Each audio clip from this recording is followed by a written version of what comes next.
Hello, ladies and gentlemen. Dave Flook, Not All Dads are Deadbeats here. Just wanted to do a quick update video. We had a meeting here in Cambridge, Ontario, my new residence. I just moved here 2 weeks ago.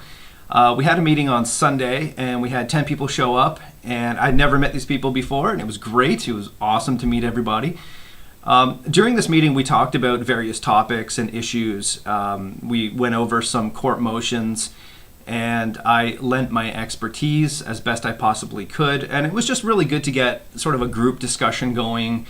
There's a lot of merit and a lot to say about FaceTime, actually getting away from the computer, getting away from Facebook, meeting people, sharing experiences and whatnot. So the point of this is that I really hope that people may, latch on to that initiative. Feel free to host a Not All Dads or Deadbeats meeting in your city. You do not need my endorsement to do this. Feel free to promote it however you want. Contact me if you need any reference materials, if you need any talking points or ads or anything like that. Let's get this going in various cities throughout Canada and America. It's fantastic. You have to get in front of people and discuss it outside of Facebook and online. I feel like online is very limited in scope, and you don't really have that face-to-face value, which is vastly important for people in need. Now, one of the things that has come up recently is a lot of people are expressing confusion about what to put in their motions when they go to court. And this could be for the first time motion or a motion to change. Now, here in Ontario, Canada, and it's probably going to be somewhat the same throughout American states and other provinces, but in Ontario, we have what's called the, and I'm using finger quotations, best interest of the child. You'll hear this come up a lot when you go to court.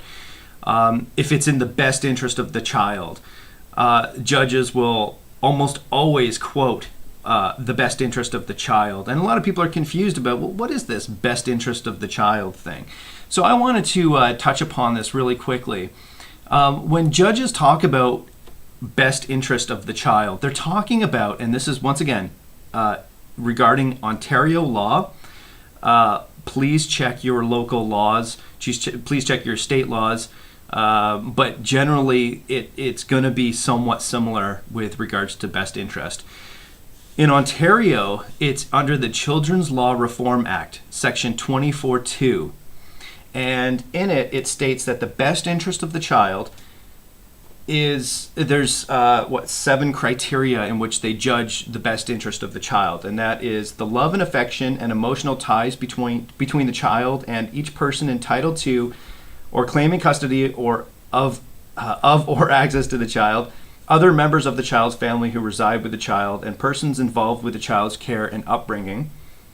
B, the child's views and preferences, if they can be reasonably ascertained. And from my experiences, they don't generally introduce a child's wishes and preferences until around the age of 12. There's no set age for it, but generally, from my experiences, I've seen that they wouldn't introduce a 4-year-old's preferences.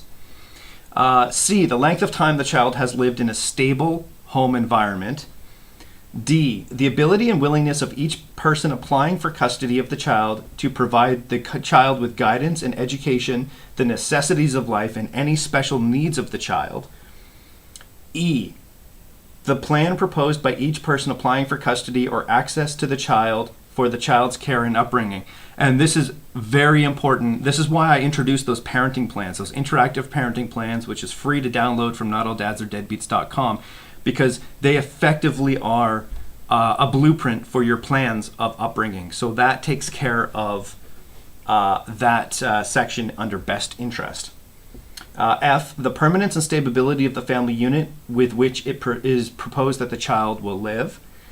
The ability of each person applying for custody of or access to the child to act as a parent. And finally, H, the relationship by blood or through adoption.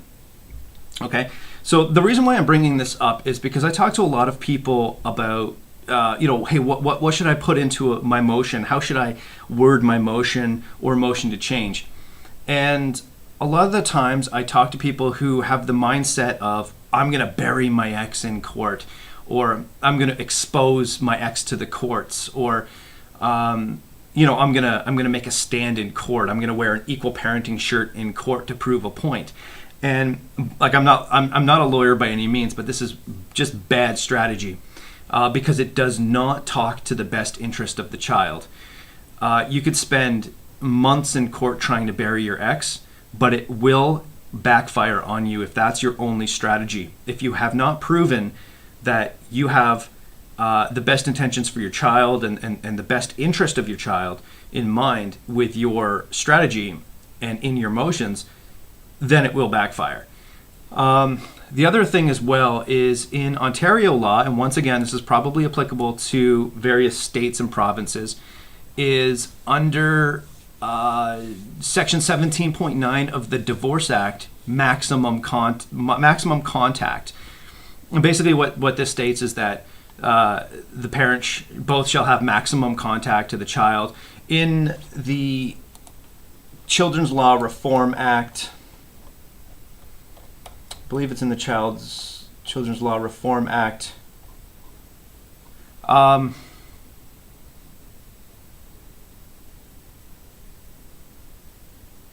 Sorry, I have like 3 or 4 acts open at the same time here. But there's one that states that there's equality clauses in the law as it stands. My point of all of this is that maximum contact, equality clauses, any other law that comes up through these acts, it all goes through the best interest of the child. Okay, so what that basically states is that the best interest of the child, according to these 7 criteria that has been laid out in the Children's Law Reform Act 24.2, is the only determination for access and custody. So maximum contact, equality clauses, anything else in any other law has to funnel through the best interest of the child clauses. So effectively, if maximum contact is not in the best interest of a child, it will not be considered. So it's not, don't view maximum contact as, your ace in the hole kind of thing. It all still has to filter through the best interest of the child. So knowing this, we can develop strategies to determine best interest of the child and to make a strategy applicable to using the best interest of the child as the sort of the foundation for any motions to change. So I think once people really get a firm grasp on this, they can develop a solid strategy that will be vastly more effective in court rather than saying, well, I'm gonna sneeze. Rather than saying that I'm gonna go to court to bury my ex or to prove a point that equal parenting needs to be enacted in the laws or whatnot. Do not make a statement in court. It's not the place to make a statement. Your prime directive, if you are seeking access and custody or any changes in access and custody, absolutely must be to cater to the best interest of the child, according to those criteria. That's the only way a judge can determine access and custody. A judge is not going to give you access or custody if you turn around and bury your ex and tell the judge of how shitty of a mom she is, and here's some things that she left on my answering. It doesn't matter. It does not matter, and it will not be considered for access and custody. It may be deterministic as far as her character is concerned, perhaps. But once again, I think that the best strategy is to rise above that and to determine what is in the best interest of the child based on those laid out criteria, which is only what the judge can rule access and custody by. So I hope that kind of helps people. I would recommend everybody in Ontario check out the Children's Law Reform Act 24.2. Or go to your local government and request what laws are determine custody and access in your state or province. You'll find that generally there's some clause with regards to best interest of the child, and you will find that the aforementioned statements that I made are quite applicable to your own situation as well. Once again, that does mean that the parenting plans are absolutely vital in your motion to change. So check out www.NADADs or Deadbeats. Download your free interactive parenting plan. You do need Adobe Acrobat Reader to open it and to interact with it, but nevertheless, it's free and you can download it. And what I've done, as well as for my own personal situation, I've copied and pasted the things that I want to include in my motion to change. So you don't need to use it as is. You can copy and paste it. You can lift things off of it as needed. So just checking my notes. That's about it, really. I just wanted to make a quick video with regards to that. So best interest of the child is there's a judge who made a ruling on it. He basically said that it's the prism in which all other laws are passed through. So essentially what they're going to determine is they're going to say that maximum contact clauses are not applicable if it's not in the best interest of the child. The best interest of the child by law is the only determination for access and custody. So that's about it.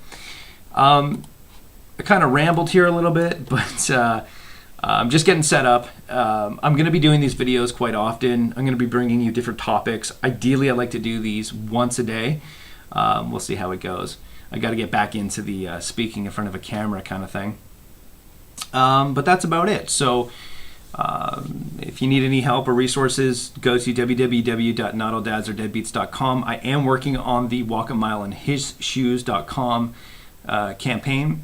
If anybody wants to help out with that as well, it's in regards to bringing awareness about domestic violence against men.